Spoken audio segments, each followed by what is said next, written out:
इस सेशन में हम डिस्कस करेंगे अनुसूचित जाति के अभ्यर्थियों के लिए रिजर्वेशन किस प्रकार से सरकारी नौकरियों में लगता है, क्या क्या इसके एडवांटेजेस हैं। साथियों शुरू करते हैं। सबसे पहले साथियों एक सवाल निकल के आता है कि सर यदि हमने एससी कैटेगरी में आवेदन किया है, अनुसूचित जाति वर्ग में आवेदन किया है सरकारी नौकरी में, तो क्या यदि हमारे मार्क्स अच्छे हैं तो हम जनरल कैटेगरी में सेलेक्ट हो सकते हैं?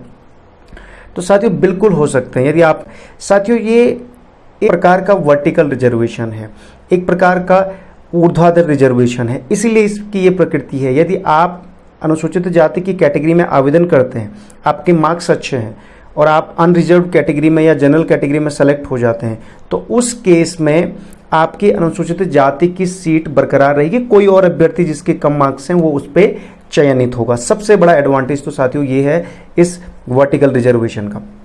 साथियों दूसरी बड़ी बात कि जो अनुसूचित जाति का रिजर्वेशन है वो भारत सरकार यानी केंद्र की सरकारी नौकरियों में 15% रिजर्वेशन दिया जाता है। यानी अगर 100 सीटें आती हैं तो 100 सीटों में से 15 सीटें आरक्षित हो जाएंगी अनुसूचित जाति के अभ्यर्थियों के लिए।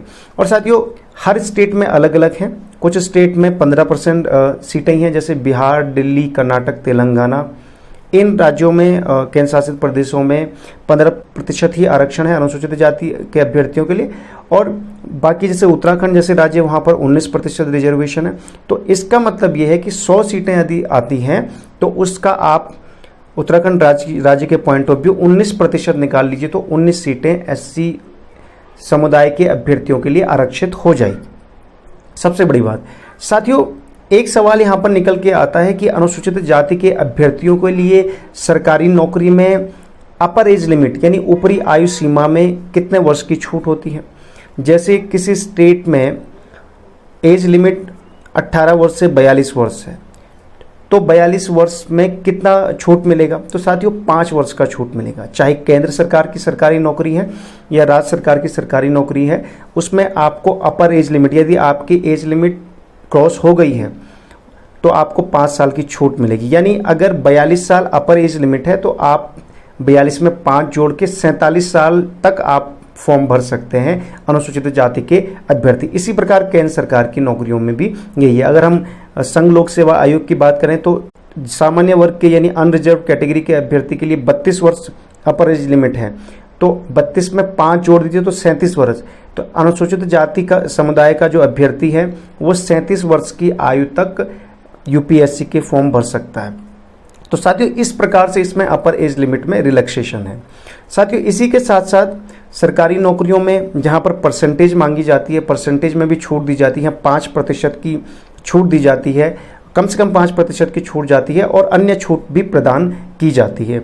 तो साथियों ये तो हमने बात की छूट की, लेकिन साथियों एक कंडीशन और है कि अपर एज लिमिट में यदि कोई अभ्यर्थी अनुसूचित जाति का तो है ही, लेकिन उसके साथ साथ वो पर्सन विद डिसेबिलिटी है या दिव्यांग कैटेगरी का कोई अभ्यर्थी दिव्यांग प्रमाण पत्र धारित करता है और आरक्षण मिल सकता है, तो उसको 10 वर्ष की छूट और मिलेगी। यानी कुल मिलाकर 15 वर्ष की छूट मिलेगी दिव्यांग वर्ग के अभ्यर्थी के लिए यदि वो अनुसूचित जाति से बिलोंग करता है, तो 15 वर्ष की छूट मिलेगी। इसी के साथ साथ साथियों सवाल निकल के आता है कि बैकलॉग, ये बैकलॉग क्या है? तो साथियों आरक्षित वर्ग की जो भी कैटेगरी होती हैं, जैसे अनुसूचित जाति है, उसमें बैकलॉग किस प्रकार से बनता है? साथियों यदि किसी रिक्रूटमेंट यानी भर्ती वर्ष जो होता है, भर्ती वर्ष में विज्ञापित हुए पदों में अनुसूचित जाति के अभ्यर्थियों की संख्या कम है या पूरे नहीं भर पाई सीटें, तो वो अगले रिक्रूटमेंट ईयर के लिए बैकलॉग में चली जाती है, अर्थात वो समाप्त नहीं हो जाती, वो बरकरार रहेंगी और वो अगले रिक्रूटमेंट ईयर में अनुसूचित जाति के अभ्यर्थियों के द्वारा ही भरी जाएगी। वो ओपन उसमें कंपटीशन नहीं होगा, सिर्फ अनुसूचित जाति के अभ्यर्थियों के लिए वो सीटें बरकरार रहेगी। तो साथियों ये बैकलॉग होता है। एक सवाल साथियों बहुत बार निकल के आता है कि यदि अनुसूचित जाति का कोई अभ्यर्थी जो आरक्षण का दावा करता है और वो अपर एज लिमिट या परसेंटेज में छूट मिलती है या सीटेट में उसे कम मार्क्स में क्वालिफाई मिलता है, और यदि वो उस छूट के सहारे उस भर्ती में आवेदन करता है, तो क्या उसके मार्क्स कितने भी हैं वो अनरिजर्व कैटेगरी पे आ सकता है? बिल्कुल नहीं साथियों।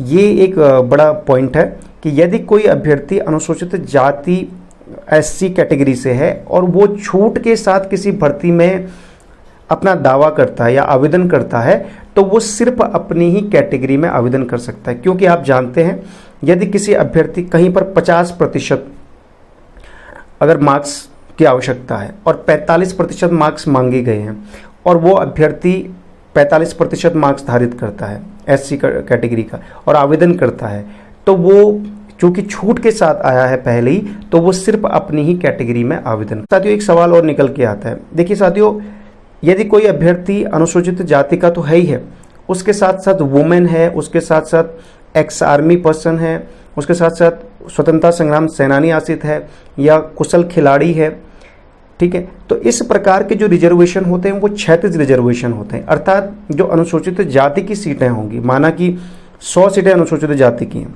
और उसमें से किसी राज्य में 19% रिजर्वेशन, तो 19 सीटें होंगी, उन 19 सीटों के अंदर ये रिजर्वेशन फिर से लगेगा। इसीलिए इसको क्षैतिज कहते हैं, क्योंकि ये मेन स्ट्रीम का जो रिजर्वेशन होता है उस रिजर्वेशन के अंदर लगता है। तो साथियों, इस प्रकार से ये अनुसूचित जाति के अभ्यर्थियों के लिए रिजर्वेशन के एडवांटेजेस हैं। यदि आपका कोई सवाल हो तो आप कमेंट सेक्शन में कर सकते हैं।